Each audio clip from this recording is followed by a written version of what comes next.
आज की short analysis में हम डिस्कस करेंगे केफिन टेक्नोलॉजी स्टॉक के ऊपर। दोस्तों ये स्टॉक मई 2024 से करेक्शन के अंदर चल रहा है। मोटा मोटी देखो तो दोस्तों इसने 3 महीने करेक्शन में बिता दिए और करेक्शन में भी दोस्तों इसने दोनों तरह का करेक्शन दिया है। इसने प्राइस वाइज करेक्शन भी दिया है और टाइम वाइज करेक्शन भी दिया है। पहले स्टॉक ने प्राइस वाइज करेक्शन दिया जहाँ पर स्टॉक डाउन साइड तक करेक्ट हुआ, उसके बाद स्टॉक ने साइडवेज जाकर एक बेस बनाया और टाइम वाइज करेक्शन कंप्लीट किया। और फिलहाल ये स्टॉक के अंदर देखो तो दोस्तों इसके अंदर मल्टीपल पॉजिटिव फैक्टर्स एक साथ ब्रेकआउट हुए। ये स्टॉक के अंदर दोस्तों एक डाउनवर्ड स्लोपिंग पैरेलल चैनल थी जो एक रेजिस्टेंस का काम कर रही थी। अल्टीमेटली स्टॉक ने उसको ब्रेकआउट किया है। यहाँ पर करेक्शन कंप्लीट के कंफर्मेशन मिले हैं, पॉजिटिव हिडन डाइवर्शन मिला है और एक बहुत बड़ी रिवर्सल चार्ट पैटर्न मिली है जिसके तहत ये स्टॉक अपसाइड में 20 से 22% रनअप देने के लिए रेडी है। लेकिन दोस्तों इसमें कोई भी हमारी बाय सेल होल्ड रिकमेंडेशन नहीं है, ये प्योरली एजुकेशन पर्पज से आप लोगों से शेयर कर रहे हैं। फ्रेंड्स आप लोग देख सकते हो कि ये वो टॉप एरिया था जहाँ से करेक्शन का आगाज़ हुआ था और यहाँ से कुछ ऐसी downward sloping parallel channel stock के अंदर बनी और जब तक दोस्तों स्टॉक ये डाउनवर्ड स्लोपिंग पैरेलल चैनल में रहा, स्टॉक प्राइस वाइज करेक्शन होता गया और इसके अंदर back to back lower lows hit हुए। दोस्तों अगर आप देखो तो पहला लोअर लोज यहाँ हिट हुआ, सेकंड लोअर लोज यहाँ पर हिट हुआ और थर्ड लोअर लोज यहाँ हिट हुआ। और जैसे ही दोस्तों ये downward sloping parallel channel upside में ब्रेकआउट हुई, इसने मल्टीपल हायर हाइस को एक साथ ब्रेक करके उसके above high volume sustain closing देकर कंफर्म कर दिया करेक्शन इज़ कंप्लीटेड। यहाँ पर दो बड़ी चीज़ एक साथ हमें मिली दोस्तों। पहला तो उसने डाउनवर्ड स्लोपिंग पैरेलल चैनल को अपसाइड में ब्रेक किया जिसके वजह से जो डाउन साइड फॉल आ रहा था वो अल्टीमेटली रुक गया। और सेकेंडली दोस्तों इसके अंदर जो back to back lower lows hit हो रहे थे वो स्टॉप होके इसके अगेंस्ट में फर्स्ट हायर हाइज रजिस्टर्ड हुआ जो हमें कंफर्म करता है कि स्टॉक के अंदर करेक्शन कंप्लीटेड। यहाँ पर बॉटम लग गई। अनलेस एंड अनटिल कोई नया लोअर लोज हीट ना हो जावे या फिर पुराने लोअर लोज के नीचे क्लोजिंग ना दे दे, तब तक हम मानकर चलेंगे कि स्टॉक के अंदर करेक्शन कंप्लीटेड है। और सेकेंडली दोस्तों बात कर लेते हैं डाइवर्शन की। तो दोस्तों अगर मैं आप लोगों को RSI डालकर दिखाऊँ और आप RSI को प्राइस एक्शन के लोअर लो स्विंग से कंपेयर करो तो यहाँ पर क्लियर कट पॉजिटिव डाइवर्शन मिलेगा।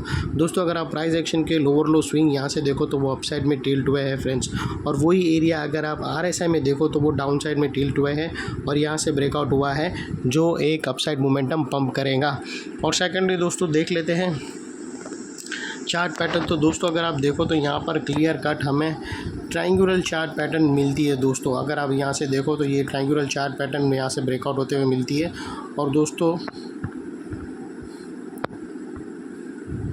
ये ट्रायंगुलर चार्ट पैटर्न की जो नेकलाइन निकल कर आती है तकरीबन 815 के आसपास, और यहाँ ये जो इनसाइड रेंज है दोस्तों ये ट्रायंगुलर चार्ट पैटर्न की, ये कोई छोटी मोटी रेंज नहीं है दोस्तों। ये तकरीबन 20 से 22% की है जो यहाँ से ब्रेकआउट होने के बाद अपसाइड में 22% रनअप देगी। और वो लिहाज से दोस्तों स्टॉक का जो अगला टारगेट निकल कर आता है वो 3 फिगर में आता है। 1000 का स्टॉक का टारगेट है फ्रेंड्स, जो तकरीबन 20 से 22% है। और दोस्तों यहाँ पर अगर आपको स्टॉप लॉस रखना हो तो मल्टीपल ऑप्शन अवेलेबल है।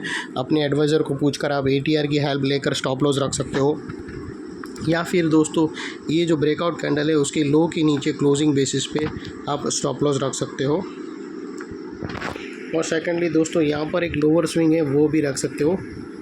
और वो जैसे ही दोस्तों और ये स्टॉप लॉस रखने के बाद जैसे ही दोस्तों लोअर स्विंग अगर अपसाइड शिफ्ट होता है तो वो लिहाज से आप अपने स्टॉप लॉस को भी अपसाइड में शिफ्ट कर कर ट्रेल कर सकते हो। और वो लिहाज से दोस्तों यहाँ से अगर आप रिस्क टू रिवॉर्ड रेशियो देखो तो आपका रिस्क का एरिया इतना रहेगा, यहाँ से इतना रहेगा, और रिवॉर्ड का एरिया दोस्तों इतना बड़ा है। तो दोस्तों अगर आप देखो तो ये ऑलमोस्ट 1:2 1:1.75 के आसपास का रिस्क टू रिवॉर्ड रेशियो बन रहा है जो काफ़ी फेवरेबल है फ्रेंड्स। और दोस्तों ये नेकलाइन की ये पास वाला एरिया बहुत ही इंपॉर्टेंट एरिया है क्योंकि अगर आप देखो तो यहाँ पर मल्टीपल पॉजिटिव फैक्टर्स एक साथ एक्शन में आते हुए मिले। यही एरिया पे दोस्तों downward sloping parallel channel upside में ब्रेकआउट हुई। यही एरिया पे दोस्तों लोअर लोज हायर हाइज में शिफ्ट होते हुए मिले। यही एरिया पे दोस्तों हमें पॉजिटिव हिडन डाइवर्शन अपसाइड में ब्रेकआउट होते हुए मिले।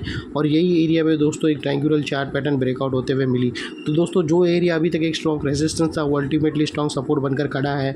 और जैसे ही दोस्तों स्टॉक अपसाइड जाएगा और अगर रेजिस्टेंस किधर भी फेस करके वापस वो नेकलाइन को रीटेस्ट करने आया तो दोस्तों यही एरिया सामने आके एक स्ट्रॉन्ग सपोर्ट का काम करेगा और स्टॉक को इधर अपसाइड में पुश करेगा या फिर साइड में कंसोलिडेशन में पुश करेगा। और इतने बड़े स्ट्रॉन्ग सपोर्ट के नीचे हमारा स्टॉप लॉस है जो आसानी से हिट नहीं होगा।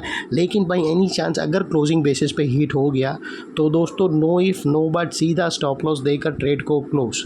ये थी हमारी एनालिसिस। अच्छी लगे तो प्लीज़ चैनल को लाइक शेयर सब्सक्राइब ज़रूर करना फ्रेंड्स। Thank you.